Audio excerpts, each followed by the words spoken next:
साथियों, राधे राधे, जय श्री कृष्ण। आज मैं सूरदास जी का एक पद लेकर आपके सामने उपस्थित हूं। विनय का पद है, भक्ति भावना से परिपूर्ण है। पता नहीं कितने लोगों ने उसका भजन बनाकर गाया, खूब गाया गया। हो सकता है आपको भी याद हो। हमारे प्रभु अवगुण चित्त न धर। कई लोगों ने अपना आगे पीछे तमाम शब्दों को चेंज कर दिया। प्रभु जी मेरे अवगुण चित्त न धर, समदर्शी है नाम तिहारो, चाहो तो पार करो। समर्पण है भगवान का, भगवान के प्रति, भक्त का भगवान के प्रति। सूर कह रहे हैं, प्रभु जी मेरे अवगुण चित्त न धरो। ये नहीं कहा मुझे अवगुणों से मुक्त कर दो, ये नहीं कहा मैं क्षमा कर दो, ये नहीं कहा मैं पापी हूं, ये नहीं कहा मैं अवगुण मुझ में भरे पड़े हैं। जबकि हमारे यहां कहा जाता है, स्वयं पार्वती जी जब तपस्या कर रही थी, देवताओं ने जाकर कह दिया था पार्वती से, महादेव अवगुण भवन और विष्णु सकल गुण धाम। तब पार्वती ने उत्तर दिया, महादेव अवगुण के भवन होंगे, मगर यहां सूर्य ने कहा ही नहीं मैं अवगुणी हूं, और सब कुछ कह दिया। बोले हमारे प्रभु अवगुण चित्त न धरो। अपने चित्त में, अपने मन में मेरे अवगुणों को हटा दीजिए, डिलीट कर दीजिए। अवगुण मत रखिए, गुण मिल जाए वो ले लीजिए, अवगुणों को ध्यान ही न दीजिए। क्यों? बोले समदर्शी है नाम तिहारो, चाहो तो पार करो। आपका नाम समदर्शी है। समदर्शी हम उसे कहते हैं जो समान रूप से एक दूसरे को देखे, भेदभाव न हो, एक अच्छा एक बुरा, वो समदर्शी नहीं है। ईश्वर को समदर्शी कहा गया। पूरा हमारा साहित्य भरा पड़ा है, भगवान समदर्शी हैं। जिस समय बाली सुग्रीव के आह्वान पर सुग्रीव को मारने के लिए जाने लगा, उसकी पत्नी तारा ने समझाया कि मत जाओ। सुग्रीव जिनसे मिला है, कौशलेश सुत लक्ष्मण रामा और कालहु जीत सकहि संग्रामा। हम उस कथा में नहीं जाएंगे, हमको तो समदर्शी की बात करनी है। बड़ा सुंदर बाली ने उत्तर दिया था। कह बाली सुन भीरु प्रिय, अरे समदर्शी रघुनाथ। बोला अपनी पत्नी से, अरे डरपोक पत्नी। भीरु कहते डरपोक को, अरे डरपोक। कहा बाली सुन भीरु प्रिय, समदर्शी रघुनाथ, भगवान समदर्शी हैं। और जब समदर्शी हैं तो उनके लिए हम हों या सुग्रीव हों, बराबर होंगे दोनों। ऐसे कैसे में मार देंगे? भगवान को इसका उत्तर देना पड़ा। भगवान फंस गए एक तरह से। दोनों भाइयों में युद्ध होने लगा। बाली ने बहुत तेज मुक्का मारा, विकल हो गया सुग्रीव। अब भगवान को इसका उत्तर देना था। समदर्शी रघुनाथ। भाग के आ गया सुग्रीव। बोले हे भगवान, मैं युद्ध नहीं करूंगा। मैं जो कहा रघुवीर कृपाला, और बंधु न होई मोर यह काला। ये मेरा काल है, मैं युद्ध नहीं करूंगा महाराज, छोड़ दीजिए। अब भगवान को अपने उस भक्त की, बाली की प्रतिज्ञा रखनी है, समदर्शी रघुनाथ। भगवान ने पता है क्या कहा सुग्रीव से? अरे सुग्रीव, गलती हो गई। तुम दोनों भाई एक जैसे हो, एक रूप तुम भ्राता दो, और तेहि भ्रम ते मार्यो नहीं सो। अरे तुम दोनों एक जैसे हो। ये भगवान ने समझाने को कह दिया उससे, मगर यहां दिखाया कि मैं समदर्शी हूं। तो एक फिर भगवान ने कहा आप तुमको दे रहे हैं माला, पहन लो। एक माला गले में डाल दी भेदभाव करने के लिए। वो बाहरी नाटक था। मेली कंठ सुमन कै माला। अच्छा, प्रश्न कर दिया।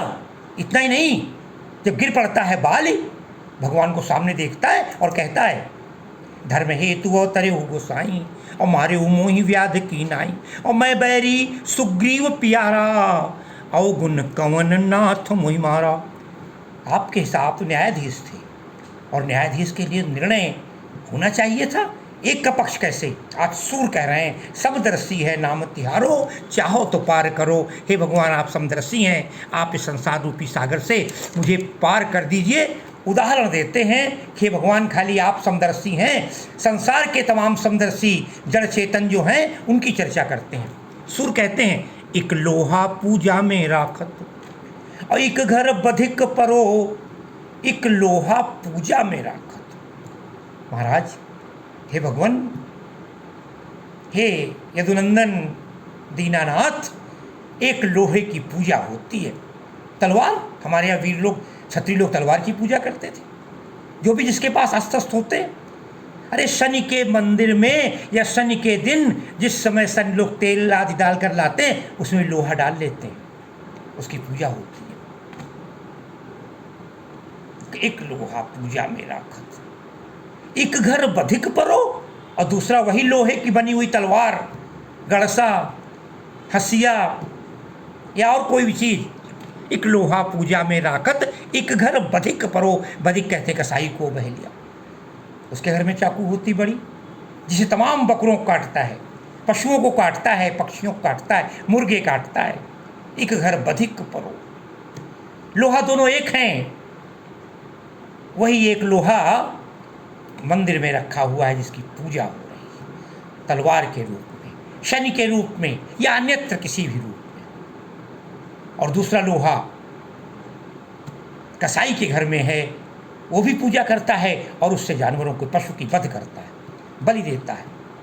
लेकिन जब पारस पत्थर आता है, यह दुविधा पारस नहीं मानत। जब पारस पत्थर के सामने लोहा जाता है,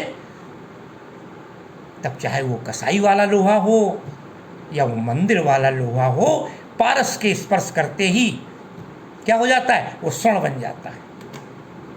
सठ सुधरई सत्संगति पाई, और पारस परस कुधात सुहाई, कह चुके तुलसी भी। तो हे भगवान, जिस प्रकार वो पारस पत्थर, ये है समदर्शिता। मैं आपको बता रहा हूँ, भक्त भगवान को समझा रहा है, भक्त भगवान से आराम से शीत युद्ध कर रहा है। कहता है, उस पारस को देखो, उसके सामने कोई भी लोहा चला जाए, मंदिर का चला जाए, बध वाला चला जाए, कंचन करत खरो। तो आपके लिए क्या है, मैं भी मनुष्य हूँ, पापी हो या निष्पाप पुण्य वाला हो, आपको दोनों बराबर होने चाहिए। यह दुविधा पारस नहीं मानत, कंचन करत खरो। एक और उदाहरण देते हैं, बोले, एक नदिया एक नार कहावत। एक नदी कहलाती है, नदी है, गंगा है, यमुना है, महानदी है, गोदावरी है, ब्रह्मपुत्र है, सरयू है ना, तमाम नदियां हैं। एक नार कहावत, नार माने नाला, एक नाला होता है, दोनों में पानी है। एक में गंदा पानी है, नदियों में जब हम नहाते हैं तब गंदा हो जाता है, या जैसा मान लें, किंतु वही नाले का पानी जब जाकर गंगा में मिल जाता है, तमाम केमिकल बनते हैं। आजकल तो गंगा प्रदूषित है, नदियाँ प्रदूषित क्यों हैं? तमाम सारी फैक्ट्रियों के कारण। एक नदी एक नार कहावत, और मैलो नीर भरो। और उन तमाम तालाबों का, नहरों का, नालों का पानी जब जाकर गंगा में गिरता है, जब मिल के दो एक वर्ण भय, जब मिलकर के दोनों एक वर्ण हो गए, एक रूप में हो गए, तो सुरसरी नाम परो। फिर वो सुरसरी हो गई, गंगा जल हो गया, पवित्र हो गया। ये है, हे भगवान, अगर आपकी शरण में कोई आ जाए तो उसे पवित्र बना देना चाहिए। एक नदी एक नार कहावत, मैलो नीर भरो, इस मिलके दो एक वर्ण भय, सुरसर नाम परो। आगे कहते हैं, तन माया ज्यों ब्रह्म कहावत, और सूर सुमोहि बिगरो। इसका कई लोग अर्थ अलग ले लेते हैं। तन और मन दो हैं, तन माया ज्यों ब्रह्म कहावत, और सूर सुमोहि बिगरो। कहते हैं भगवान, एक तन है, एक मन है, एक शरीर है, एक अंदर के भाव हैं। ब्रह्म एक अंतर विद्यमान ब्रह्म है और दूसरी शरीर माया है। माया और ब्रह्म मिले हुए हैं। माया बिगाड़ रही है। माया में फंस जाता है। भूमि परतिभा ढाबर पानी, जनु जीव ही माया लपटानी। माया में फंस जाता है आदमी। कहते हैं जीव, ब्रह्म और जीव दो हैं। ईश्वर अंश जीव अविनाशी, चेतन अमल सहज सुख राशि। सो माया बस भयऊ गोसाई, बंधेऊ कीर मरकट की नाई। कहते हैं इसलिए भगवान ब्रह्म और जीव दो हैं। माया बीच में आ गई है। माया के कारण वो लोभी हो गया है। संसार में नाना प्रकार के गलत कार्य कर रहा है। धन जोड़ रहा है। 1 से 10 की इच्छा है। 1 से 10 को चाह रहे, 10 से फिर 100 की इच्छा है। 100 भी जब पास में होते हैं, 1000 हों तो अच्छा है। ये माया के पीछे भाग रहा है आदमी। ये माया छोड़ नहीं रही है। कबीर कहते हैं कंचन और कामिनी माया के 2 रूप हैं। राम ने सब कुछ छोड़ दिया था, कंचन को छोड़ दिया था। राज विलोचन राम चले तजी, बाप को राज बटाऊ की नाई। लेकिन माया रूपी सीता को नहीं छोड़ पाए थे। माया और ब्रह्म दोनों हैं। हे भगवान, आप इस माया को दूर कीजिए। अरे आप मायापति हैं। फिर कैसा वो भेदभाव? फिर मनुष्य कोई गलती करता है तो उसमें मैं क्या करूं? वो तो आप हैं, मायानाथ हैं, मायापति हैं। माया आपकी अर्धांगिनी है, आपकी पदगामिनी है, आपके पीछे चलने वाली है। देखी माया सब विधि गाड़ी, अति सभीत जोरे कर ठाड़ी। तो हे भगवान मायापति, हे मायानाथ, अब आपकी गलती है। कै इनको निर्धार कीजिए, कै प्रण जात टरो। ये चैलेंज कर दिया भक्त ने भगवान को। अथवा मेरा उद्धार कर दीजिए, और नहीं तो कै प्रण जात टरो। आपका जो प्रण है कि दीनदयाल हैं, अधम उदाहरण हैं, पापियों का उद्धार करते हैं। कितना भी कोई पापी चलाए, आप उसका उद्धार कर देते हैं। अरे बाबा तुलसी लिख गए, पाई न कही गति पतित पावन, राम भज सुन सठ मना। गनिका अजामिल बाद गीद, गजादि खल तारे घना। तमामों को आपने मार दिया।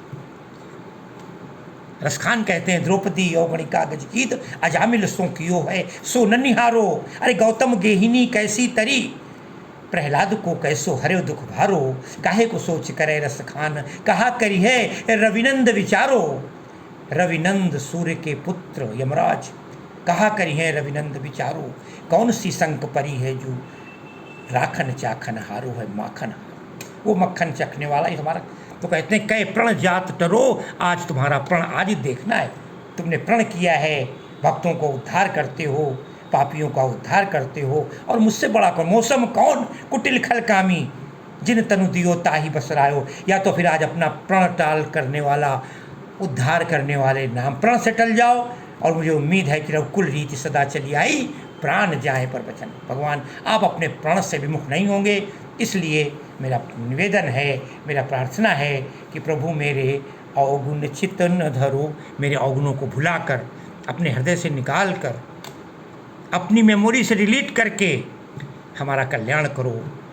बोलो राधे राधे, जय श्री कृष्ण। भगवान कृष्ण की जय हो।